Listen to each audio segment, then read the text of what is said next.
বর্তমান তত্ত্বাবধায়ক সরকার প্রধান ডক্টর ইউনূস বলেছেন সকল হত্যাকাণ্ডের বিচার করা হবে। আমরা আশা করব বর্তমান সরকার এই হাজার হাজার ছাত্র জনতার যিনি খুনি, রাষ্ট্রীয় সম্পদ লুণ্ঠনকারী, বিশ্ব চ্যাম্পিয়ন দুর্নীতিবাজ, তার বিচার করতে হবে। পৃথিবীর ইতিহাস আলোচনা করলে কোন জালেম শাসক অতীতে যারা স্বৈরাচার ছিল এত মানুষকে হত্যা করে নাই।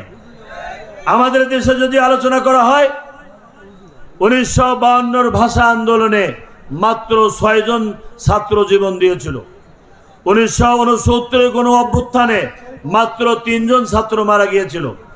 এরশাদ বিরোধী আন্দোলনে 9 বছরে 15 থেকে 20 জন ছাত্র জীবন দিয়েছে। আর হাসিনা স্বৈরাচারের আমলে 5ই জুলাই থেকে 5ই আগস্ট পর্যন্ত এক মাসে 1000-এর